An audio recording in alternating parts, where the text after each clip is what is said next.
جب فیس بک پر پہلی بار اس کا میسج آیا تو میں گھبرا گئی تھی۔ دل تیزی سے دھڑکنے لگا۔ میرے شوہر گھر پر نہیں تھے، لیکن یوں محسوس ہوا جیسے میں کوئی چوری کر رہی ہوں۔ ایک آن لائن میسج کھولنے سے پہلے بھی ادھر ادھر دیکھا کہ کہیں کوئی دیکھ تو نہیں رہا۔ اپنی اس حالت پر ہنسی بھی آئی کہ میں کتنی بے وقوف ہوں، گھر میں تنہا ہوں پھر بھی کسی سے ڈر رہی ہوں۔ اس نے لکھا تھا، ہائے، میں آپ سے دوستی کرنا چاہتا ہوں۔ پڑھ کر چہرے پر مسکراہٹ پھیل گئی، پھر خود بھی شرما گئی۔ میں انٹرنیٹ پر کسی نامعلوم شخص کے پیغام میں کیوں دلچسپی لوں؟ شوہر کا خیال آتے ہی میرے دل میں ایک ٹیس اٹھی اور کوفت بھی ہوئی۔ یہ ان کی بے رخی ہی ہے کہ ایک نامعلوم شخص کی طرف سے آنے والا ہائے بھی میرے دل میں گدگدی کر سکتا ہے۔ ہو سکتا ہے کہ اس کا جواب نہ دیتی، لیکن اپنے شوہر سے اس قدر ناراض تھی کہ فوراً لکھ دیا ہے۔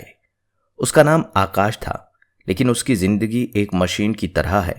صبح اٹھے، دفتر چلے گئے، 10 بجے آئے، کھانا کھایا، سو گئے۔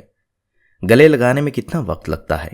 ایسا نہیں کہ میں یہ نہیں سمجھتی کہ وہ مصروف ہیں، لیکن اپنی بیوی کو محبت بھری نظر سے دیکھنے یا اسے گلے لگانے میں وقت ہی کتنا لگتا ہے۔ لیکن میرے شوہر میں ایسے جذبات تھے ہی نہیں، یا ان کا اظہار ان کی مردانگی کو زیب نہیں دیتا تھا۔ 1 سال شادی کو ہو گیا، ابھی تک انہوں نے گلے تک نہیں لگایا تھا۔ میں کتنا ہی اچھا کھانا بنا لوں، گھر کو کیسا ہی رکھوں، کبھی تعریف کا ایک لفظ نہیں نکالتے، پوچھو تو کہہ دیں گے ٹھیک ہے۔ ابھی انہی خیالوں میں کھوئی ہی تھی کہ آکاش نے پھر میسج کیا۔ وہ میری تصویر دیکھنا چاہتا تھا۔ انٹرنیٹ کی یہ دنیا میرے لیے نئی تھی۔ انہوں نے ہی فیس بک پر میرا اکاؤنٹ بنایا تھا۔ فرینڈ ریکویسٹ کو ایکسیپٹ کرنا بھی انہوں نے ہی سکھایا تھا، لیکن تصاویر اپلوڈ کرنے سے جی گھبراتا تھا۔ لوگوں سے سنا تھا کہ لوگ انٹرنیٹ سے تصاویر لے کر انہیں فحش سائٹس پر ڈال دیتے ہیں، لیکن آکاش مجھے دیکھنے کے لیے بےتاب تھا۔ کچھ دنوں تک میں نے ٹال مٹول کیا، پھر اسے بتا دیا کہ میں ایئر ہوسٹس نہیں ہوں۔ میں نے سوچا کہ وہ اب چلا جائے گا، لیکن وہ اور بھی بضد تھا۔ بھیج بھی دیتی، لیکن میرے پاس کوئی ڈھنگ کی تصویر نہیں تھی۔ آکاش بھی شادی شدہ تھا، 3 سال کی عمر کا اس کا بیٹا تھا، ملٹی نیشنل کمپنی میں کام کرتا تھا، بیرون ملک جاتا رہتا تھا، خوب پارٹیاں کرتا تھا، جس میں لڑکیوں کا سگریٹ پینا اور شراب پینا عام بات تھی۔ میرے لیے یہ نئے قسم کا تجربہ تھا۔ اس کی بیوی بھی کسی بڑی کمپنی میں کام کرتی تھی۔ اس نے کہا کہ وہ ایک دوسرے کو زیادہ وقت دے نہیں پاتے۔ ایک دن اس نے کہا، میں آج بہت اداس ہوں، اور میری بیوی اس لیے مجھ سے بات نہیں کر سکی کہ میں میٹنگ میں مصروف تھا۔ میں اس کے درد کو سمجھ سکتی تھی۔ ہم روزانہ بات کرتے تھے، بہت مزہ آتا تھا۔ یہ میرا پہلا تجربہ تھا۔ ایک وقت ایسا آیا کہ میں صبح سے بات کرنے کے لیے پرجوش رہتی کہ جلدی جلدی کام ختم کر لوں۔ ایک دن کہنے لگا، ویب کیم پر آؤ۔ میں گھبرا کر آف لائن ہو گئی۔ سوچا کہ ابھی تو میں نے غسل بھی نہیں کیا، اور اگر ایسی حالت میں دیکھے گا تو کیا سوچے گا، لیکن اس نے مجھے دیکھنے کی ضد پکڑ لی۔ کچھ سمجھ نہیں آیا تو میں نے اسے نظر انداز کرنا شروع کر دیا۔ اس کے آن لائن ہونے کے وقت میں آف لائن ہو جاتی۔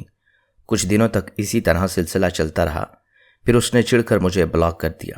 ہمارا کوئی رشتہ نہیں تھا، لیکن پھر بھی اس کا جانا میری زندگی میں خالی پن لے آیا۔ پھر خود پر غصہ آنے لگا کہ میں کوئی نوکری کیوں نہیں کرتی، پیسے کماتی تو اپنے فیصلے خود کر سکتی۔ اس کے بعد کچھ عرصے تک میں نے کسی سے بات نہیں کی، لیکن ذہن میں ہمیشہ آکاش کی باتیں گردش کرتیں۔ خیال آتا تھا کہ اس کے ساتھ دن کس قدر جلدی گزر جاتا تھا، بے وجہ مسکراتی رہتی تھی۔ اس طرح سے اس کا سب سے بڑا فائدہ میرے شوہر کو ہوا۔ ان کی کوششوں کے بغیر ہی میری زندگی کا وہ خلا بھر گیا جو انہیں نظر نہیں آتا تھا۔ اب کیا کروں اور کیا نہ کروں، اسی خیال میں کچھ دن گزر گئے۔ ایک دن یوں ہی ایک لڑکے کا پروفائل دیکھا، شکل و صورت اچھی تھی۔ پتہ نہیں دل کیا کہ اس کو فرینڈ ریکویسٹ بھیجوں۔ شادی شدہ ہو کر فرینڈ ریکویسٹ کیوں بھیجی؟ اس نے پوچھا، تم شادی شدہ ہو، تم نے ریکویسٹ کیوں بھیجی؟ میں نے کہا، کیوں کیا شادی شدہ لڑکیاں دوست نہیں بناتی؟ بس بات چل پڑی اور آج تک میں اس کے ساتھ رابطے میں ہوں۔ اسی طرح ایک دن میں نے فیس بک پر ایک اور پروفائل دیکھی۔ اس کی وال پر اس کی کچھ فلم فنکاروں کے ساتھ تصاویر تھیں۔ میں نے سوچا اس کی وال پر دلچسپ چیزیں ملیں گی۔ میں نے انہیں فرینڈ ریکویسٹ بھیج دی اور انہوں نے قبول کر لیں۔ ایسی ہی زندگی گزر رہی تھی کہ ایک بیٹی پیدا ہو گئی۔ اس کے بعد چیزیں ٹھہر سی گئیں۔ پہلے 2 سال تو ہوش نہیں رہا کہ میں کہاں ہوں۔ اب بیٹی 3 سال کی ہو چکی ہے، لیکن اب اپنے لیے وقت نکال پانا مشکل ہے۔ جی چاہتا ہے کسی سے بات کروں، لیکن جیسے ہی فون اٹھاتی ہوں تو وہ ویڈیو دیکھنے آ جاتی ہے۔ کبھی کبھی تو مایوسی ہو جاتی ہے کہ کیا ہو رہا ہے زندگی میں صرف ماں اور بیوی بن کر رہ گئی ہوں۔